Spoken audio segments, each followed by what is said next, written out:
Hello दोस्तों, मेरे channel भजन रसधारा में आप सभी को स्वागत है। दोस्तों, आज मैं एक सोहर गीत लेकर के आई हूँ। पारंपरिक है, बहुत ही दर्दनाक है दोस्तों। और कोई कुछ कह देता है तो सह लेते हैं, लेकिन पति कोई ऐसी बात बोल देते हैं जो कि दिल पर लागने वाला बात हो तो बहुत दर्द होता है। तो इस गीत के माध्यम से हम सुनेंगे, इस सोहर के माध्यम से। तो चलिए सुनते हैं। पाँच ही पान पाँच बिड़वात, पाँच बिड़वात कटली सो परियात, कटली सो परियानो हो। आरे कब से में खाड़ी मुड़वरिया उलटियो ना, ताके जागावलो ना जागेले हो। ये राजा कब से में खाड़ी मुड़ वरिया उलटियो ना, ताके जागावलो ना जागेले हो। किया हो गरीब के बेटिया दहेज नाही पाव, दहेज नाही पावे लहो। ये राजा किया हम सूरतिया के हीन उलटियो ना, ताक उलटी ओ ना, ताक जगवलो ना जागेला हो।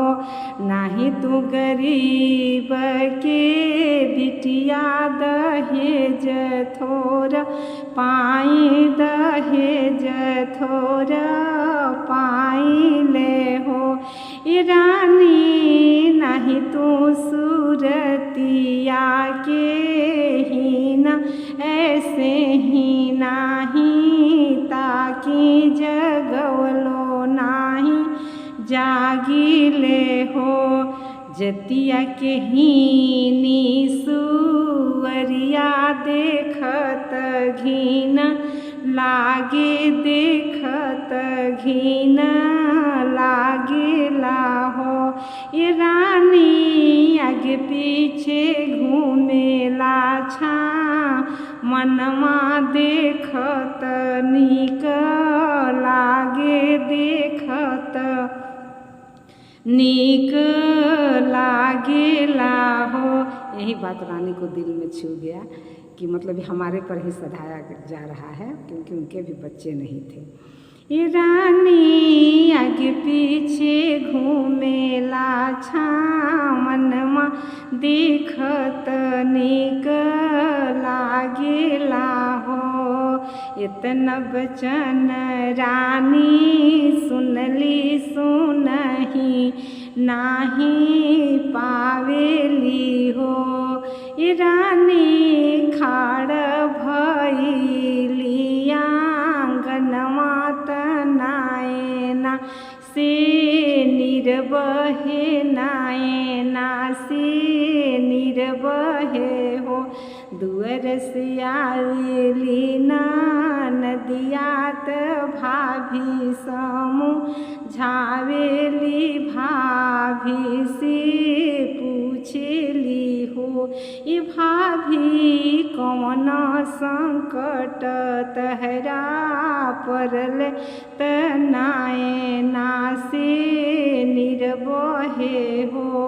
लाज सरा मामा के बतियात कहतला जाई, कहत सारा माइले हो।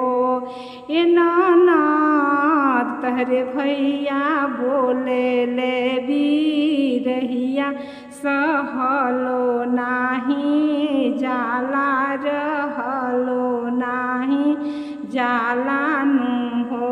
आस पड़ोसिन बिरही बोलती त हंसी हंसी सहेली ती हो ए ननद खाई के जहरवा मरी जैती बिरहिया नासा हाला बिरहिया नासा हाला नो हो फाड़ भर ले भाभी तिलिया अछतिया वरु तुहू तिलिया नो हो फाड़ भर ले तिली चाउर तयवरु बेल पतर हो ए भाभी उगत सूरुज के मानाव होरिलवा तहरा हुई है लालन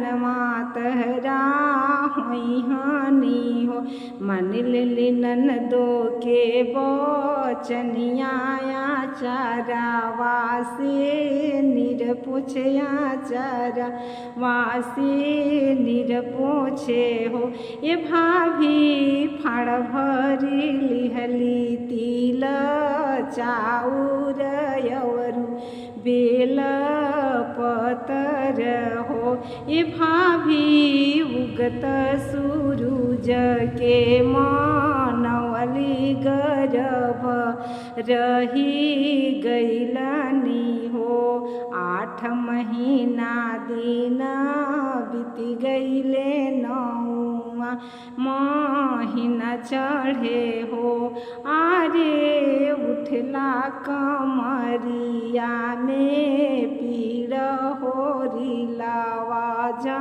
नमले लाला नामा नमलिहले हो दुआर पर बाजे ला बधैया आंगनवा उठे सोहर आंगनवा उठे सोहरी हो आरे दुआरा पर नाचेला पमड़िया